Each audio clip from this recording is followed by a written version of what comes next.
welcome to another Holly's Hotspurs Live. And today we can actually discuss a win. I have lost this feeling for a very long time. Finally back, ladies and gents. As you might have guessed, Tanya isn't here. Unfortunately, she couldn't make it tonight, but we will get her on the show instead. So instead, we have the lovely Finley. Finley, how are you tonight? I'm absolutely buzzing, to be honest with you. I'm buzzing to be back on here again after yesterday, but most importantly, we actually won a game of football, and that has made me very, very happy.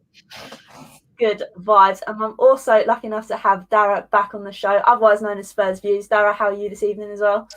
Yeah, all good, Holly. Pleasure to be back here, and an absolute pleasure to be joining you after a win. What a nice change this has been.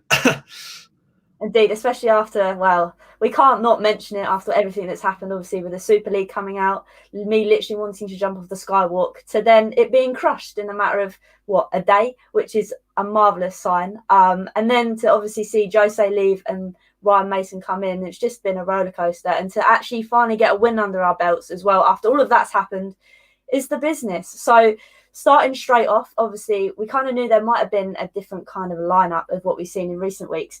Now, obviously, Dáire still held presence, but I'm going to ignore the Dáire chat for today because there's a win, and I don't want to pry my eyes too much on that. And the first person I want to talk about is the guy that stole the show today, and we haven't seen in a while, and that is Gareth Bale. So, Dáire, I'll come to you first. Were you excited to see that Gareth Bale was in the squad today? Absolutely, and it's high time he's been part of that starting 11. To be honest, when you have a player like Gareth Bale in your Arsenal, to excuse that language, of course, on this Spurs show, but like when you have him in your ranks, I mean, you have to use that player. You know, I mean, it was ridiculous that Jose had this aura about him that we're just casting players aside. And when you have a player of Bale's talent in your squad, I mean, you got to be using him. Even if it meant bringing him on sooner than he used to. Bringing him on the 82nd minute, 85th minute was an absolute slap in the face. So seeing him start from the off tonight, especially with Kane out, was definitely encouraging. And I think he's booked his place in that starting 11 for the final for me.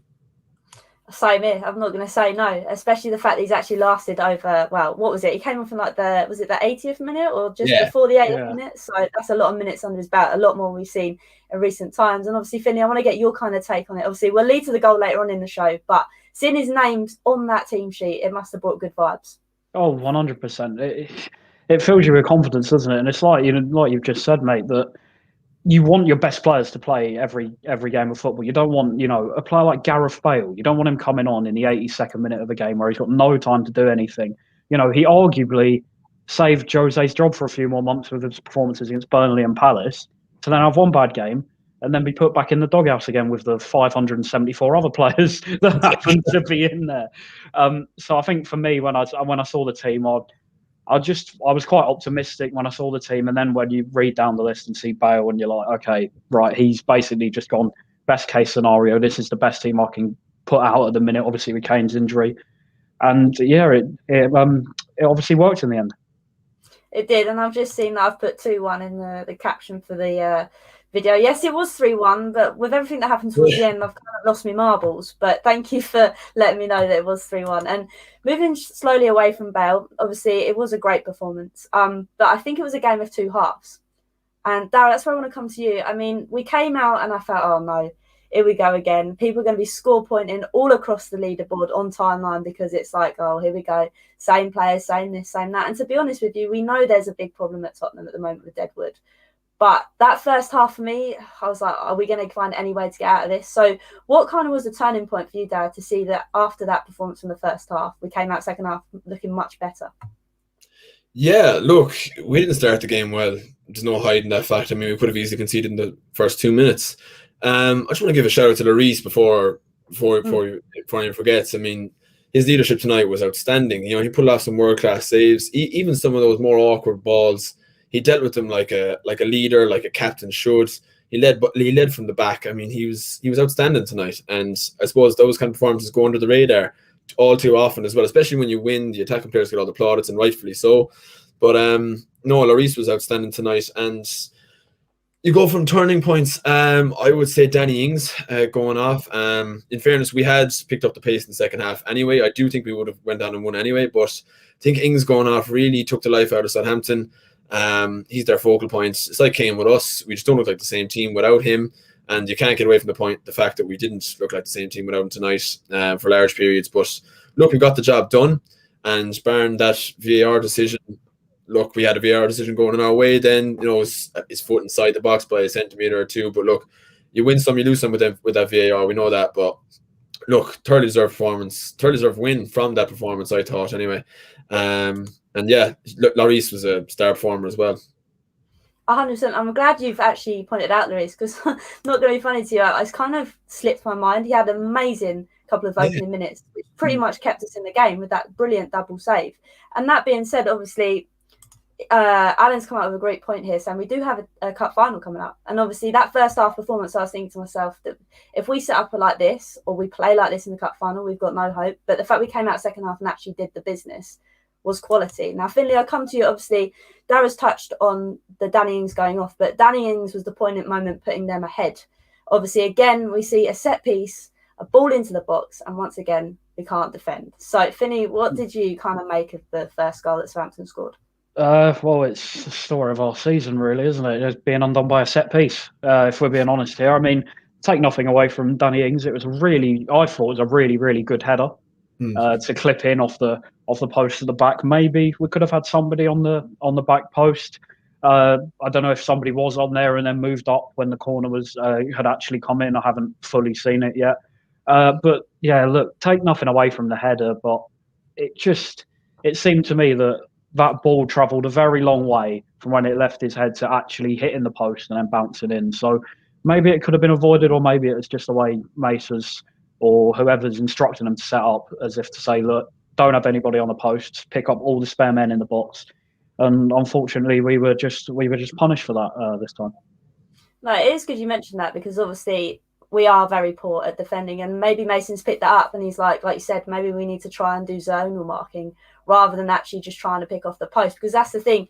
We are so heavily reliant on, I don't even know at this stage, what are we heavily reliant on in defending? Because it seems every time the ball comes in and it's in the back of the net against us. But that being said, like we said, it's something clicked in their brains and they actually came out and fought. And even before we go any further on, I think the support today for Levy out and Enik out has been phenomenal, even before we even progress on. And I think the only sad matter was that there wasn't enough of us there. But I think, like many people have said today, it was the timing of everything. I think if our kickoff was a bit later, say, I think that we'd have seen a bigger crowd coming out. So coming off of that, obviously, Dáire, I don't know about you, but every time I saw his face on the TV screen, I wanted to headbutt it. So what's your kind of stance on this movement, Dáire, before we go back into the game? What's your kind of take on everything? Yeah, look, I'm fully supportive of every single one of those fans that went out there this evening. I have full respect for them. I saw a couple of nasty tweets as well, kind of berating them, saying the t-shirts were looked a bit flimsy and stuff. Who cares what they were wearing or what the banners actually said? The fact that people turned out and voiced their concern against what I'd call football terrorists, they acted with no compassion. They didn't care. They had no remorse even in that statement last night. It was an absolute disgrace the way they handled the whole situation. Every single owner of all the clubs should hang their heads in shame. It was disgraceful. And even I thought Arsenal's whatever their statement was, I read theirs last night as well, it was much it just was more remorseful. It was more sentimental. It meant a little bit more to them. Liverpool's owner came out today and apologised, albeit it's still equally as embarrassing for him, but at least he stood up and he apologised. I don't see Levy coming out doing that. He's too proud of what he's brought this club to, which is a business in my eyes now at this stage, to be honest. He doesn't care less about the fans. It's very obvious he doesn't. So, no, fully support every single one of those fans that went out there tonight, and I'd love to hear some of their views. I don't know any of the fans that were there, of course, but I'd love to see some of their tweets or some of the reaction or what the kind of mood was around there. Because, fully support them. Brilliant. And I think that's kind of the running theme now. It's just a bit sad that it's taken the Super League to push everyone's momentum to the fact that these are the bad people in our club, and they always have been the downfall of Tottenham Hotspur with managers. So, Finley, obviously, we saw at the start of the game, I'm going backwards now, but at the start of the game, we obviously saw that Ryan Mason came out and had a press interview, and he was asked about this whole Enik out movement thing. Now, seeing Ryan Mason obviously being the youngest Premier League manager ever, do you think that was such a great thing from him? Obviously, he's Tottenham through and through, and the way he displayed himself against the press, I think it's something that we all kind of need to look forward to. Oh, 100%. I think it's something we can be proud of as well. It must have been the most whirlwind, 24 48 hours for him to basically having to go into work with the younger lads to then be like, oh, I'm actually managing the first team. What's going on? Like, he's a Spurs fan first and foremost. So for him to conduct himself in the way that he did, obviously, as you just said, I think he painted himself tonight in a really, really good light. I haven't seen any of his post-match reaction on anything yet, unfortunately, but I think if he can paint himself as well as he did before the game tonight for the remaining 6 games of the season now, and especially, he's a Tottenham boy and he's going to lead us out in a cup final on Sunday. He must be bursting with pride. And us as a fan base, me, myself included, I couldn't be prouder of him. And I think that's the sentiment because, like we said, obviously, this whole toxic nature with Jose, the board, this, that, and the other, to then see someone in like Ryan Mason come in with that quick as well, that's such turnaround with everything else that's been going on, I think is really something that we all need to look forward to. And I don't know about you guys, but I'm actually looking forward to the cup final now. as bad, no, not as bad as that sounds, but because beforehand I was just sat there thinking, this is going to be no fun. The players aren't going to be up for it. But like we said, that turnaround in the second half, which we'll move on to now, was just phenomenal. And it's something that I've just wanted to see. I didn't care if it's frustrating if we lose the ball here, there and the other, but there was some fight tonight in that second half, I thought, as well. And that's something we haven't seen in a very, very long time. Obviously, in the second half, we saw that we actually did manage to get the equaliser, and that's from that main man once again, which is Gareth Bale. It kind of was from a very tight angle as well, the way he managed to whip it in to that top corner. So, Dáire, I'll come to you. What did you make on that class finish from Gareth Bale? Oh, sure, he is world class. He is world class. And you know what? The minute the ball, a world class player, as soon as they trap that ball, they're scoring. Kane does the same thing. When he traps that ball, he's about to strike it, it's going to the back of the net. Same with Bale there. I was fully confident he was pinging that ball in the far corner. Outstanding finish. And it was from a tight angle, like you say, but he curled it to perfection. And that, it looked like it was easy. He made it look easy. But that was a really difficult finish, especially with there was 2 men to the front post, and I think it was Kyle Walker-Peters actually, coming into the back post. He had to curl that to perfection, and he did. It was an absolutely sublime finish. The build-up was excellent as well. Lo Celso out to Reguilon. Reguilon putting a dangerous ball back in. That was fantastic goal from start to finish. And as you say as well, Holly, the fight tonight was outstanding. What I noticed a lot tonight was we were giving away a lot of niggly fouls, which usually annoy me, but that was the theme throughout the game. It was kind of sliding in for every ball, trying to challenge for every ball. And a lot of what we missed out on in the first half, I suppose, was the fact that we were losing out that second ball, the breaking ball. We just weren't there. Positioning was a bit off. And you put that down to a lack of focal point, I think, and trying to operate a new system. Of course, they've only had a day to work with Mason, in fairness. And he said himself in the interviews that he's going to try and up the intensity and the aggression and build from the back. All the things we're used to characterising Spurs with. So with that in mind, I think we played as well as we probably could have.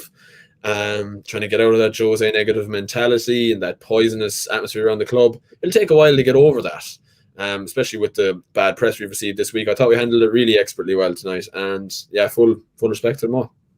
Yeah, 100%, and I kind of echo that as well, because obviously, like you said, the first half wasn't brilliant, but the fact they dug in second half to actually turn it around, whereas normally we've seen performance like this and we're just coasting the whole game, not really caring. Whereas tonight, I think the ethos of Ryan Mason saying you've got to go out there and play with that shirt with pride, I think really showed tonight. Coming away from that slightly, obviously, trying to think now, lost my train of thought. With the Bale, obviously the goal was excellent, but again, there was numerous times throughout the whole game, Finley, that Bale was creating things, and I think we've missed that quite a lot this season, if that's so to speak. So with him coming in, obviously there was a few chances that went a bit amiss. There was obviously a ball into the box, which then Lucas went to header, but then Sonny could have obviously struck it. But obviously then Bale was offside anyway. But getting into those positions is something you haven't really seen. So Finley, coming off of that, do you think we need to obviously see Bale more in the future towards the end of the season, make the most of him? No, 100%. I mean, as far as we know, we've only got him for another, we've only got him for another 6 matches before he goes back to Madrid. So, the way he played tonight, he was always on the shoulder of the left back. I think it was Salisu or Vestergaard. He was always on the shoulder of, always looking to make that run in behind. The defenders obviously know what he's going to do. He's going to try and use the outside of his left boot or his left boot as much as possible. But he has that world-class quality that we've already spoken about to do it. And obviously, as we said with the goal, Reminded me actually the goal of the one he scored against Burnley, where he cut in and whipped it into pretty much the same spot, really, into that far corner. But I think it will help when obviously Kane is back fit, because we've seen what them two can do when they're firing together. And now obviously Sonny is back in the goals tonight. And I just think we have to make sure we use Bale as much as we can to the fullest the fullest of his world-class ability, as much as we can between now and the end of the season, because he can be so important for us in what would be an unlikely push for a top four and obviously the cup final on Sunday. 100%. I echo those words. And like we've all kind of touched on, obviously we haven't had Kane tonight. So it was going to be a bit all over the place to try and settle into that game, and we managed to do it. So Dáire, I come to you. Obviously then we had a bit of controversy with VAR. Now, for me, I didn't know why it was going to VAR, and then you watch it and you're thinking to yourself, actually, that the keeper's never going to get to that anyway, so what's the point? So what was your kind of make on this VAR debacle? Look, VAR is great when it goes for you and an absolute terror when it goes against you. And we saw that tonight, the good and the bad side. Look, it's technically, as the rule goes, I suppose they had a point. He was in the line of view. Like, the only reason I could give for them disallowing the goal was because you couldn't actually see the ball in the freeze frame that they chose. The keeper couldn't see the actual ball. But as you say, he still dived to the right side. I don't know, was he blindsided by Lucas, really?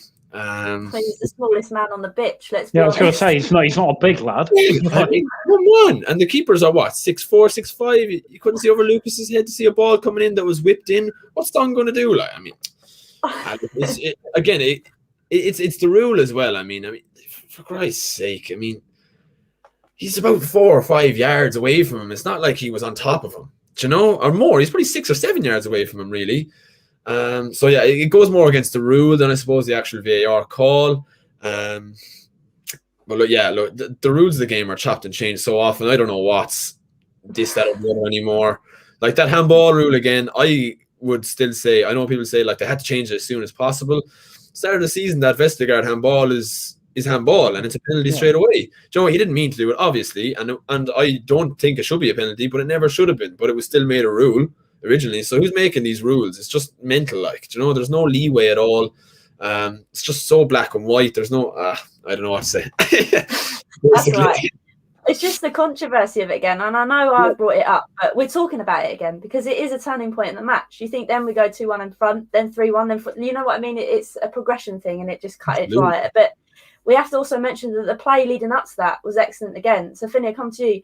We've actually empowered some 1, 2, 3 touch football for once, and some actually driving power. Obviously, that ball from Reggie was phenomenal to find Sonny in the box. So from that, Finley, can you think that's something we can move forward in the progression of this game? Oh, 100%. I mean, it was, first of all, it was nice to see this 1-2, free touch, quick attacking football, albeit the more the game went on and the more we kind of had to go for it. But I think it has shown that, obviously, Mace would have said, they've owned some things out at half time. But it shows that if we do get the ball on the deck like we did and play with the quality players that we have, we can hurt teams. And, like you say, it was a really good ball from Reggie. I'm not going to lie, when he first got the ball in the position, and I've seen him many times this season take one touch and just have a shot. So I just said, oh, please don't shoot. But, he got his head down. Obviously, I had a quick look to see someone was there. And then, obviously, everything ensued again. We have to go back to it. I don't think that was clear and obvious. And if that's still what the rules are, again, I don't really know what they are. That shouldn't have been disallowed because it's not clear and obvious. But anyway, I won't get too much into that. But yeah, like you say, I think this 1, 2, 3 touch pass, we really, opened up the pitch whenever we could, obviously using Dáire, Bale, and then Reggie and Son on either wing. And it almost looked like Southampton couldn't really cope with it the second half. Obviously, they'd have been tiring. And it feels like, especially Reguilon, I'll give a shout out to him because it feels like he found an extra gear. Whereas he was obviously nearly at fault for a goal in the first sort of 10, 15 minutes where KWP got him behind him. But, he tends to pick himself up, dust himself down, and he got really into it. And he obviously had his second win, should have got an assist. And, fair play to him. I think he played really well. And I think he's such an important part of that short, that good, fast attacking play that you've just spoken about. And I'm glad you've actually mentioned that because I think in recent weeks, Reggie hasn't really been himself. I don't think we've seen the best of Reggie. And obviously in the first half, we didn't see the best of Reggie again. But that second half, again, from all the players, they kicked themselves up and they actually managed to deliver. I mean, I love what Spurs' Luke said here about we need to concede first. And to be honest, I've always said this with Tottenham because it kicks us up the arse when we actually do something. So I don't know why Jose didn't necessarily pick that up. But nevertheless, moving away, obviously, we've got another VAR decision to talk about. And that is the one where there's a handball and then who is it who gets kebabbed? Someone gets kebabbed outside inside the box. And now, obviously, me being living around Saints fans, they're always going to say, it's outside the box, it's this, that, and the other. But it was actually on the line. So, Dáire, I'll come to you. What do you have to say to the salty Saints fans I have on my timeline? Do you know what? Like, his body was outside the line, but if you look at his boot, when I think it's Gineppo that makes connection with him, it is inside the box. Now, just about, in fairness, it's one of those much of a muchness things. Well, look, we had one goal against us and one goal for us. I don't think Saints fans could have any arguments against the result tonight, to be honest. First half, they could have got their couple of goals. Lloris world-class saves, but they didn't get them. We've had so many games this season where we could have won, didn't win. So, I mean, I don't really feel sorry for them, I'll be honest. You come on my Facebook and can shut them all down because that's all I'm going to see for the next couple of days. But that being said as well, obviously the handball, we've kind of touched on it as well, but that was just too reckless from Gineppo, I think it was, like you said, Dáire. So Finley, from that being said, I think the ref all game had a bit of a mare. I think he lost control, and we're seeing this pattern throughout the whole of the Premier League at the moment with these new refs. I don't honestly know where they get them from. So what was your take on how the ref was trying to control this game tonight? It was obviously, Dáire alluded to it earlier with, the game. It was, was sliding in for every ball and the little niggly fouls. It felt like he just didn't want the game to flow for whatever reason, especially, in the first half and obviously the start of the second half. I mean, obviously it was a foul when I first saw it. I didn't actually think it was inside the box, but obviously when you get all the lines out and get all the zoomed in camera angles and whatnot that they get nowadays, you can see, okay, yeah, fair enough. He's absolutely destroyed him and it is a pen. But I just didn't think he had that much control over the game. He just seemed to just stop it every time he could, really, and give a free kick here for a pointless foul and things like that. And to me, it just seemed like he just didn't really have control and just didn't want to let the game flow, to be honest.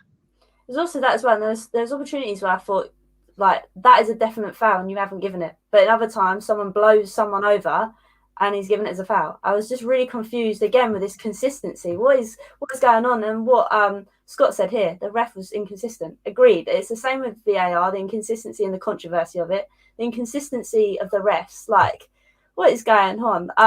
Also, what Scott said here was the fact that, like you said, Dáire, obviously at the start, that the fact that some of these players do have the ability. Now, I don't know whether they're still good enough for Tottenham in that sense, because again, they let down Poch. They supposedly let down Jose, which we have seen him do poor performances. But with Mason, maybe this is a turning point. But I still think in the summer we kind of need to add to our kind of repertoire of players. And I don't know whether you kind of agree on that as well. Dáire, is that kind of your sentiment as well? Do you believe that Mason could turn some of these players around? Yeah. I mean, even if Mason's sole role from now until the end of the season as an interim manager is to get the soul of the club back, then he's been a success. I mean, I think I could speak for anyone here when you say, like, we've all lost a little touch of love for the club over the last few months, and especially with the last week, So Mason was the good news story that we all needed. He had a tumultuous time, obviously, with that brain injury, and we all feared for him and everything like that. To see him come back and manage the club's first game and to fight for him like they did, in fairness to the players, they did fight for him. And we fought back. I think it was our first win all season from a losing position. So, I mean, if that doesn't show you that the players are fighting for him, then nothing will. And just goes to show what little respect these players had for Jose, to be honest, which doesn't bode well with me either. All right, Jose was not ideal. He never was for the club. I did never see it working long term. But you respect your manager all the time, no matter who it is. I mean, he's still in charge of you. You still play for the badge. You're still getting paid to play for this club. And you would think that their feelings toward the club would be more, I suppose, prominent than their feelings towards a manager. So, yeah, I definitely agree there needs to be a big reshuffle in the summer. A lot of these bad eggs, the players that can turn on a manager so quickly, they need to go, to be honest, because they don't particularly care well, maybe it's the fact that they care about the club so much that they want them to do well. It's a tough one, but regardless of their feelings anyway, there needs to be reshuffle in quality. So, 100% agree.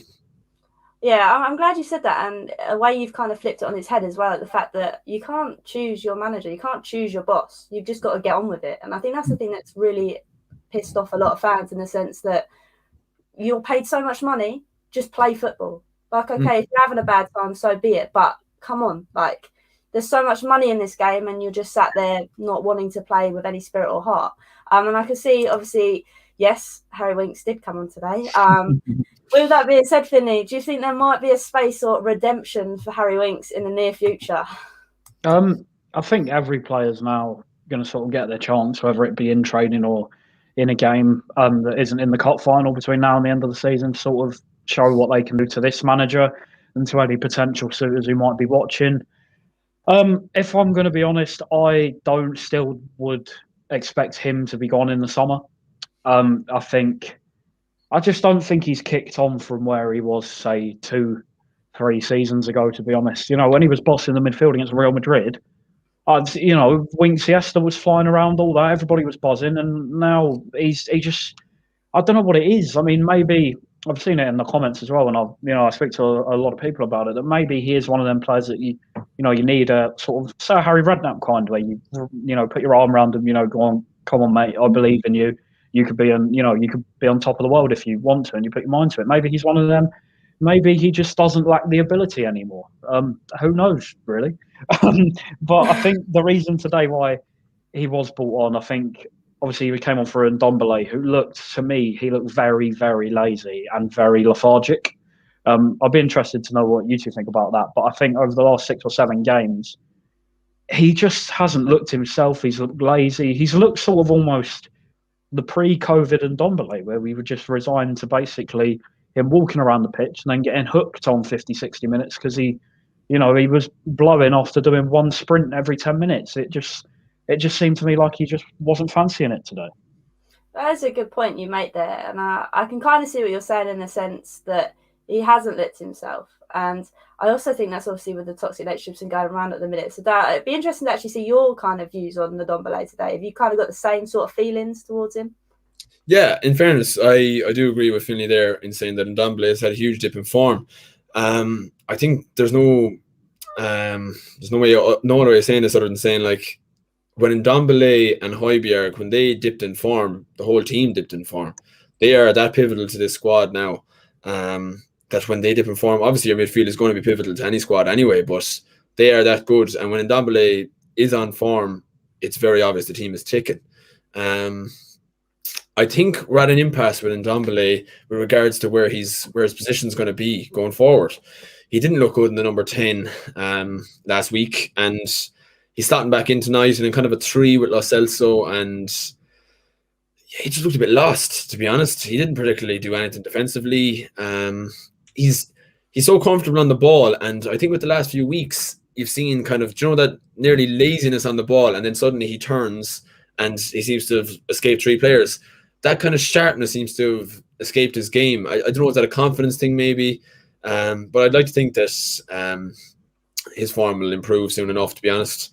I do see his role as being a number 8, kind of sitting there with Højbjerg carrying that ball. He's not quite as good a ball carrier as Dembele was for us, but he's just as much guile. He's just as much quality. So I don't see why he can't start in there beside Højbjerg like Dembele was to Wanyama all those years ago. I totally agree. And I think, like we said, the toxic nature of the club, I think everyone's kind of dipped in form apart from the likes of Kane, just because it's Kane. That man is insane. It was so nice to see, obviously, Kane in the stadium. You kind of knew he wouldn't be away. I'm just hoping he's standing about 10 feet away from that egg Daniel Levy. But nevertheless, moving away slightly from that game, obviously we won 3-1, which is another 3 points on the board, which is great to see, and a win, which is fabulous. But looking ahead, obviously, to Sunday, I just kind of want to get your initial thoughts on how you think the cup final on Sunday is going to go. Now, it could be a very hard question because who knows in a cup final. But obviously, Finley, I'll come to you first and kind of ask your kind of thoughts. What's your initial thoughts for Sunday? Oh, well, you asked me this a week and a half ago. I'm saying at least 4-0 Man City, and that's being kind. I think tonight, and I think the last sort of day or two with all this good news, it's made me as a fan a lot more confident. Confident might not even be the right word. A lot more positive. I look forward to the game now, whereas before, you just never dread a cup final as a fan. But like we've been saying, the toxicity and the sort of the poor nature around the club, really, it kind of was just like, oh, we've got to go and play a cup final against who happened to be the best team in the country, and we've got the third worst form in the league. It's not going to be fun.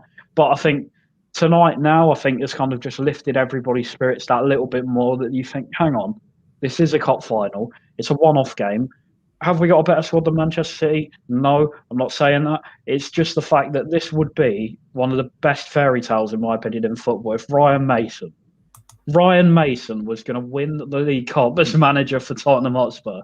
Like, it just sounds mental. Even seeing his face on, the screen where they show the managers before the lineups on Sky, to me that looks so weird. To me, I still see him as being a player. And I just think for me, it kind of, tonight's win has just lifted my mood tenfold and made me sort of, do you know what? This is a one-off game of football where anything can actually happen. That's the thing, and I totally get that as well. Like Aku, oh my God, I've butchered it. Aku says here about the fact that obviously City is slipping up at the moment and we're on fire, but same with the North London derby, I do not take form into anything. So Dáire, what's your kind of look on the final on Sunday? Yeah, absolutely. Same as Finley there. If you'd asked me a week ago, when Jose in charge, I would have said, not a chance, not a hope. And with Kane getting injured as well against Everton, that further cemented my opinion that we're going to get hammered.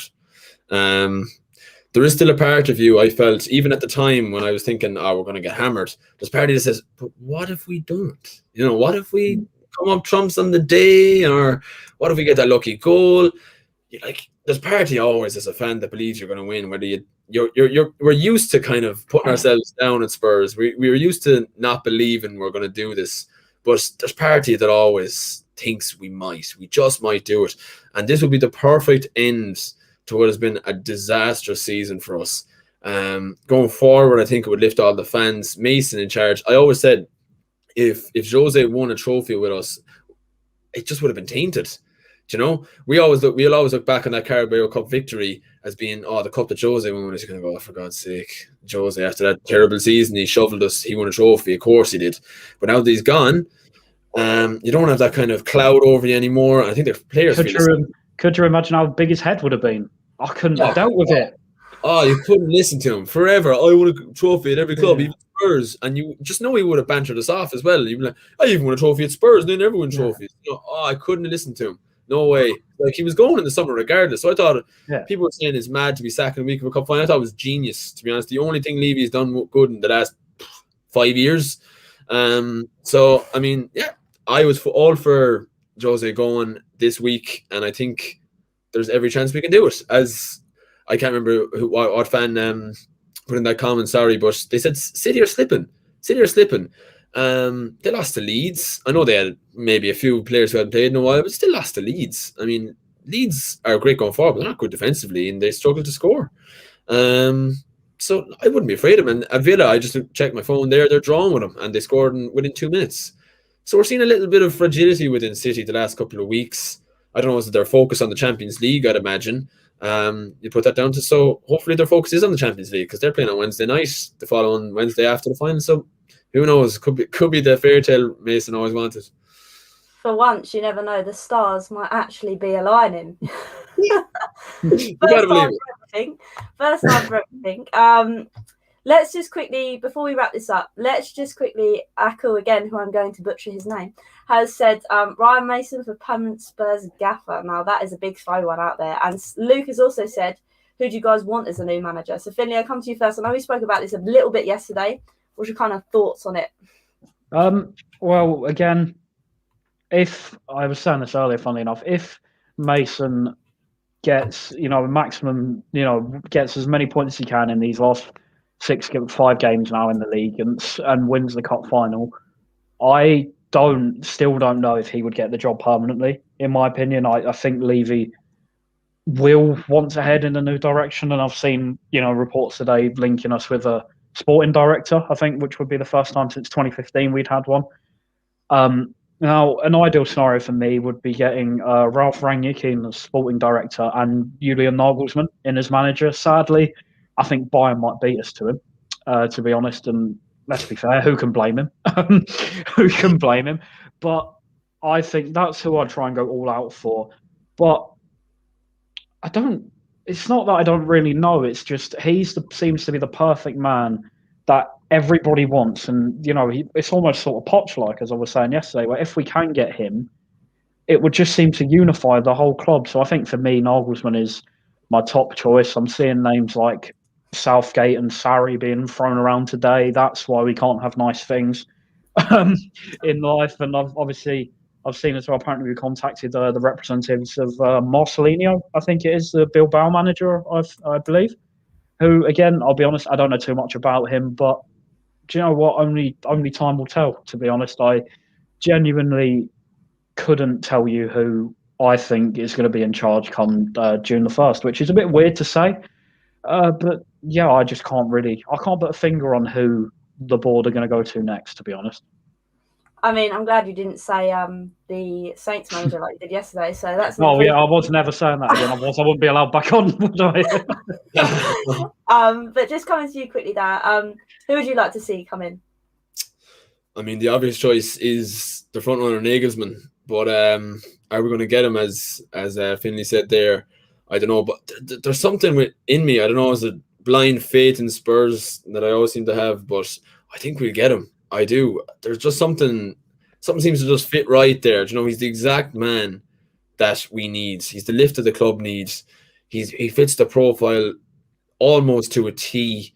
And I don't care about anyone saying he's never won a trophy. Please do not go down that route again after what we've seen with Jose. I cannot believe I've seen some Spurs fans tweeting, yeah, but what has he won? What has he won? Who cares what he's won? Look what Poch did with this team with no backing. I'm sorry, I don't understand anyone that says things like that, to be honest. The other man who I would love, we're not going to get him because Leicester never let him go, but it's Rodgers. I think Rodgers has done a serious job with Leicester. Again, he's used to working with limited funds. He plays a good attack in football. He's well able to switch up his style. He's coped without Vardy for long periods, Maddison, and you never even really realised that they were missing. He's changed up his style. He can go to inverted wingers. He can play a false nine. He can play two up top, one up top. Jose couldn't do that. Mason, look, we all love Mason. There's no way he's ever going to leave the club coaching-wise unless he gets a first-team job, but it's way too early for him to be getting the first-team job, unfortunately. It's kind of the same as Gerrard with Liverpool. Lampard was too early getting it at Chelsea. It's just too early for them to be getting these kind of jobs, I think. It's just too much for them. So build up his profile elsewhere, 100% work his way up, and Mason be a future Spurs manager, definitely. But it's just too early yet, I think. I mean, you never know. We might get Enoch out by the time we need a new manager. And if we get Nagelsmann in, we could have all the money in the world. So who cares? Yeah, exactly. Pump with oil money. Who cares? We've lost our soul anyway. I don't care anymore. But to put it perfectly, like, again, us fans have actually managed to save football. And I know I've joked about money and all that, but I honestly think the new way forward is like the German model and just having 50% of the fans own it. Because at the end of the day, we are the soul and life of that team, not these greedy bastards at the top. Excuse my French, but it had to be said. But I want to say thank you to both of you joining me again. Finley, I know it was a bit late in the day for you coming on, and I want to say thank you for jumping in for Tanya. So where can everybody find you? So my Twitter is obviously my display name on here, @FinleyChung10. I also do my own podcast that we are bringing back this weekend at LillyWhites Corner podcast on Instagram and Twitter. And yeah, I just want to say, been good to meet you, Dáire, as well. And obviously, thank you, Holly, for having me on. Like you said, it's late notice, but always happy to jump on and talk about Spurs. But even more happy to come on and talk about after a win. And hopefully, the good times can actually roll on for a bit longer than a week.